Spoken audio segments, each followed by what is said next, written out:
Hello and welcome back to Buckle Up. I'm Harry King and this is the Kia Niro EV Horizon Edition. So let's see if it's any good.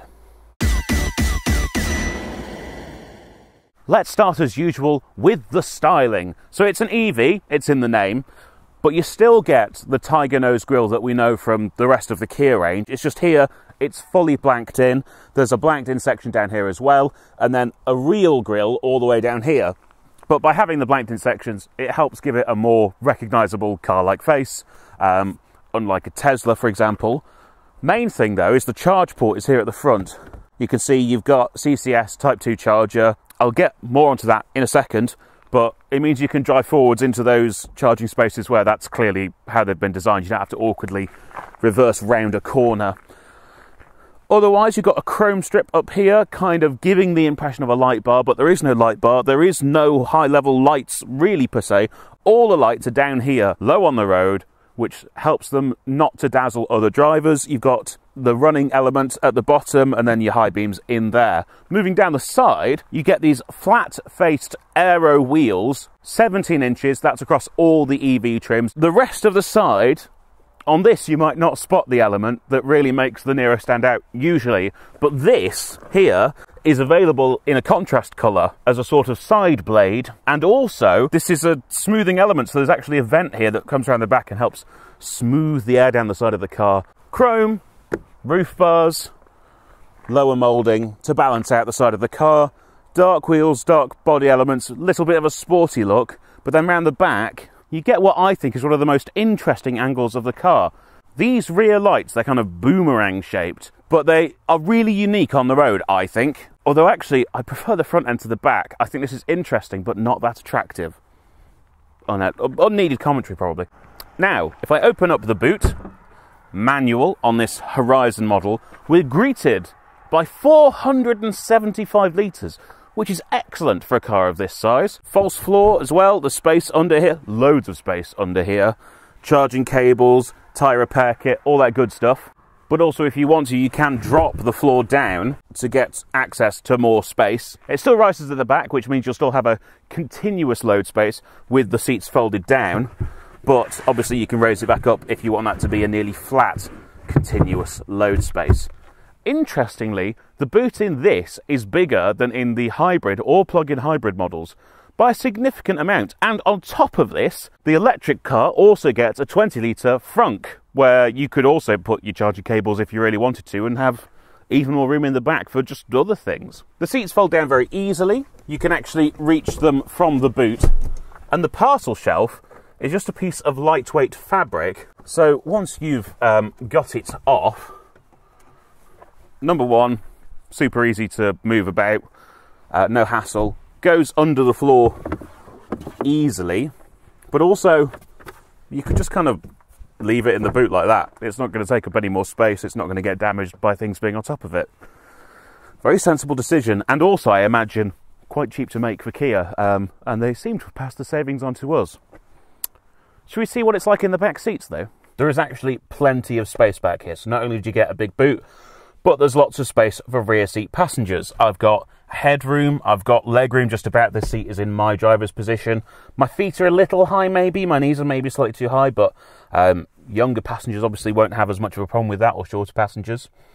In terms of what you get back here, it's very good. So I've got seat back pockets on both of these seats. They're rigid folder style ones.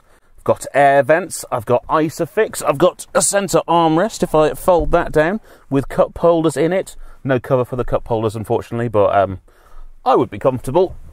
No through loading though, and it's 60-40 split folding. You also do have a small door pocket, but it would only be big enough for kind of a 500ml bottle, and then USB-Cs on the sides of the front seats, so you're not, you know, reaching down to get something in the centre console here, which is lovely. Horizon trim. Let's briefly explain Horizon trim. This is a new trim level offered on this and also the EV6 that slots in just above the lowest trim level. So Air on the EV6, or in this case, just above the 2, but before the 3. And it kind of prioritises having a really nice spec on the Niro without pushing the MSRP too high. So this is still well below 40 grand. You're not going to pay the luxury car tax on it. It's cheaper than the cheapest Tesla Model 3. You get vegan leather, you get lots of tech. I'll get onto that now though, sitting in the front. So yes, here up front, you get a bunch of equipment as standard. Excuse the beeping, I've just turned the ignition on. You get heated seats, heated steering wheel. As I've said, vegan leather, it's perforated here in the middle so you don't get too sweaty. Vegan steering wheel as well. All the smart cruise stuff. The only thing I think is missing from this Horizon trim that I would want fitted to my car is a heat pump. Now, in terms of tech, you've got 2 screens here, one for the driver's display, another for the infotainment. It's the usual Kia system. It's pretty slick. Android Auto, Apple CarPlay integrated, which is good because the nav is the one bit that's a little bit laggy. I've got a separate touchscreen display for my climate controls. I do have physical controls for the temperature, but everything else is on a touchscreen, which is not ideal. Below that, I've got charge ports, USB-A, which is also where you can plug in for the Android Auto or Apple CarPlay, USB-C, wireless Qi charging, and a 12-volt socket. That wireless Qi charger is here in this forwards cubby. I've got 2 cup holders. They spring release, so if you want more space and a bigger center cubby area, you can have that under the arm storage as well, and a divider that lifts out. So again, if you want a really big storage space, you can have one here, or you can kind of format it to your liking. You also get a full width damped glove box, which is lovely. Materials, there are some interesting choices in here. There's this contrast element which kind of looks like slightly burnished steel, sort of like forged carbon maybe. It's definitely plastic though, nice and hard. And here on the doors, where it's really a rather large element, you'll notice you've got this elegant falling styling down the doors, where you have your window controls and your mirrors and all of that, and your armrest is down here. But because it's so elegant and falling, it's actually slightly lower than I want. So if I was going to rest my arms here, I would need the steering wheel down here in its lowest setting, which then means I can't see the top of the gauge cluster. It all kind of doesn't quite add up. Personally, I like my steering wheel back here, but look at the full range of movement. That is a lot of adjustability, which is lovely. Electric driver's seat, manual passenger seat in this spec. That is available electric on higher specs cars. You've got the ET style headrests, which personally I find push my head a little bit too far forwards. And overall, the seating position in here is very good. I'm maybe a little bit higher than I would like to be ideally, but I've got loads of headroom. I'm comfortable for reach on everything. All the controls are in the right places. Loads of room, side to side, arm room, everything. Lovely. Shall we, though, go for a bit of a drive? Here we are, then, on the road in the Kia Niro EV Horizon Edition. Let's start with some headline stats. 204 PS, 255 Newton meters of torque available from 0 RPM, effectively EV motor. 0 to 62, 7.8 seconds. Which is quick, generally. All going through the front wheels, and a WLTP range of 285 miles, which is pretty good for a vehicle of this size and cost. The efficiency is quite good. So I've been achieving easily over 4 miles per kilowatt hour. If you manage to get 4 miles per kilowatt hour over the course of the entire battery, you would be looking at 260 miles of range in the real world, because you've got a 64.8 kilowatt usable battery size. I fear where this car is let down, the charging speed is not particularly high. I think peak is 72 kilowatts. And that means that if you're stopping at a fast charger on the motorway, it's going to be the best part of an hour to go from kind of 10 to 80%. So if you're looking for a long distance EV, I would suggest that this isn't it. If it's once a year or something, you could probably deal with that. But there are a lot of EVs now with as much or more range than this that will also recharge faster, and they're not, miles apart in price. However, if you're just charging overnight at home, you're never really going to notice that. And actually, it's got lots of range 260 miles of usable range. That's normal driving I'm talking about. Aircon on, 70 miles an hour. That's loads. You don't actually go that far very often. So, as a second car, or as a car just for not even local journeys, but for non-long distance driving, this makes a lot of sense.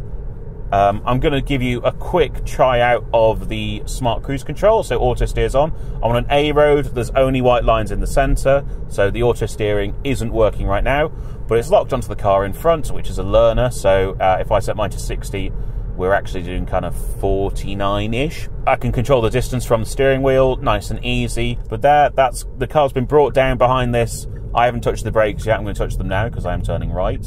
And we'll go on to a slightly more dynamic piece of road. I'll switch from Eco to Sport. That quickens up throttle response. And let's see how this does in the corners. Now, I'm quite a big fan of Kia's other small EV, the Soul. That handles really rather nicely, and this is actually a lower profile, slightly more spad out wheels. So really, I think we should be doing even better. I will turn auto steer off though, and that was steering for me then, which was slightly alarming. Holds the road very well. It's also nice and quiet. Not too much wind noise, not too much road noise. The tyres aren't too big. There you go, there's a beep. So it's calm and relaxing, and it's not sporty or super engaging to drive, but the road holding is really good. I've got enough feel through the steering. I can tell what the wheels are doing, and actually you don't suffer too badly from torque steer. You can feel there's a lot of torque going through the front wheels if you absolutely floor it off the line, but it's very, very manageable. You've also got access to regen through these paddles, and you can set it into one pedal driving mode. Although for a vehicle with regen as well as conventional brakes, I think the brake feel in this is very good. It's very well managed. Regardless of what regen setting you're using, I find it easy to modulate and come to a stop sensibly. I think that's probably enough out of me. Let's go back and do a proper conclusion. So, the Niro EV, what am I thinking? Well, I think this is a great car. It's good value for money. I think the Horizon trim is the pick of the range. You get all the equipment you actually want. I think there's loads of space. I like the styling. I like the way it drives. If you need a kind of smaller family electric car and you don't need to do too many long journeys, so one caveat, go and check one of these out. Thank you so much for watching. Please remember to like, comment, and most importantly, subscribe. If you go down into the description, you find all the links to all of our social medias. Please go follow us there as well. There are also two ways that you can support the channel. So we have merchandise you can buy, again, link in the description, and we also have channel memberships right here on YouTube. So please go and do one or all of those things, and I will see you next time. Bye-bye.